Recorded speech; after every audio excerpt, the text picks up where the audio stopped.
Namaste, Father. Hey, my dear. So good to see you here. Good to see you.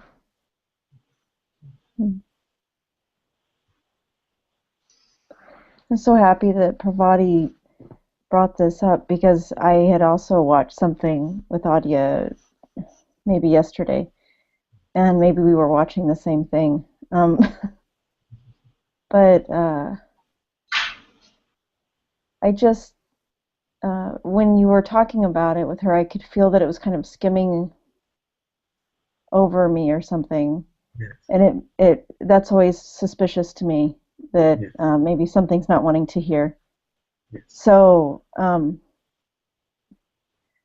so my sense is that something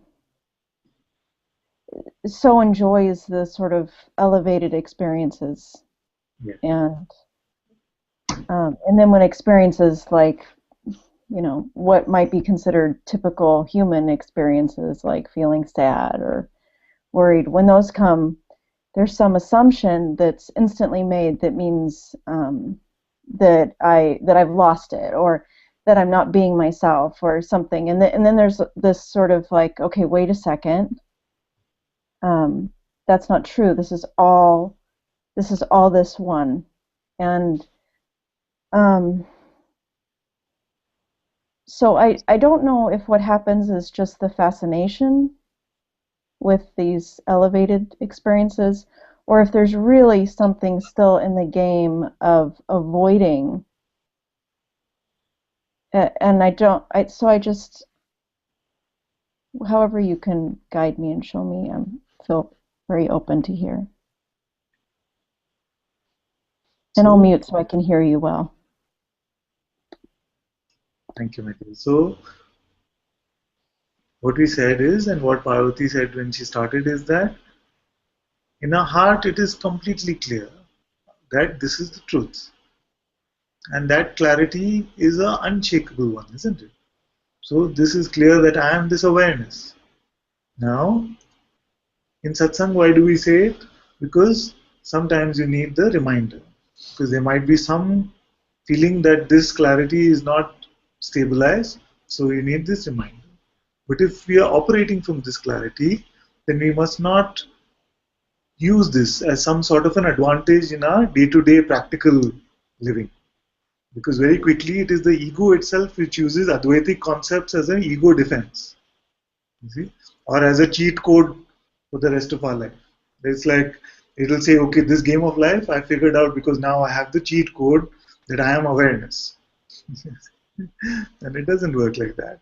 Enter I am awareness, and the game all becomes, all only the expectations of the mind then get served up. That's what the ego itself is saying.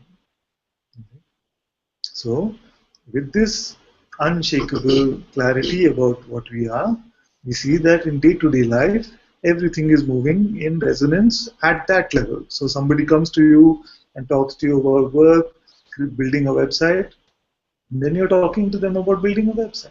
Somebody comes to Sumer with a case, he's going to talk to them about the case. He's not going to say, oh, first let's come to the conclusion about who is really suffering from this legal matter. You see, it's not like that. So that is what is the reverse kind of level confusion. You see your reality to be this, and ultimately, what can we really say about reality? What can we really say? Even the word awareness does not do it justice, you see. So there is no word which can really convey what we are. You see? So what happens is that in the rest of our life, we are just letting this consciousness play out the way it is playing out, and not confusing levels over there. In satsang, we come and we say, okay, just satsang is reminder. Okay, satsang is reminder about what I am.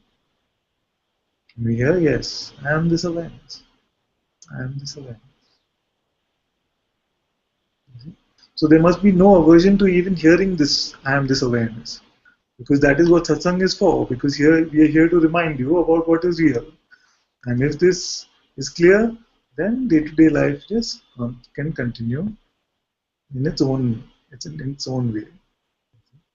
So we are not going around then Advaita policing or being spiritual jerks or trying to fix your car by repeating I am awareness doesn't work. It needs to be taken to the mechanic. But many get stuck in this kind of thing that they feel okay, but now I'm liberated. And I heard in the books that the liberated one never had any problems. And then they say, oh, my car broke down. Does this mean I'm not awareness now? You see, this kind of ludicrous stuff. So that is what we are speaking about. That in our heart it can be completely clear what I am, but when your car is broken down, you don't go to your family and say, but I'm awake. I can't take it to the mechanic. How can it even break down? You must be lying. It's my car and I'm awake. It's not allowed to break down. This kind of, I'm exaggerating just to make the point. You see. Usually it shows up in much more subtle ways than this, but unless I exaggerate, it doesn't register. I wanted to share something that I think someplace that maybe there was not clarity, and just in the last few days it's opened up. So I would just be doing whatever duties, and let's say making breakfast or something, and attention was just free doing whatever it was doing, and then suddenly a thought would come like, oh, I haven't been conscious. I haven't been like putting attention on awareness. Yeah. And then there would be like this, who knows, minutes or hours or days of obsessing about how I lost it or, something. And just the other day, I realized that game had been being played. And if for maybe a very long time, for maybe like years, that game had been being played. And I realized when you were just sharing this with me that I think that that's just another, I don't know, like just another way that the mind has been playing something that would suggest, um, I don't even know what I'm saying now. I understand what you're saying. So, along the way, somewhere, the mind also took on this instruction and said, you must abide as the self, abide as Yes. awareness, keep your attention with the presence. All this was heard. And at that point of time, maybe it was grace that it was heard like this because something got cleared up in that. But now we realize that even this instruction is not for me, you see. Yes. Because what happens is that I have not at least met someone who has been able to constantly keep their attention with anything, be it awareness, be it presence. I have not met one. You see? So when attention goes somewhere else, then very quickly the mind brings up the guilt thing. See, you allowed your attention to move, and that's why this is happening. So this is seen like this that it became a mind trick. The mind was saying you must keep your attention only here or only there. In fact, I don't find that freedom. If this was forcibly trying to keep attention somewhere, I would not label that freedom actually. That's why we say leave attention also completely free.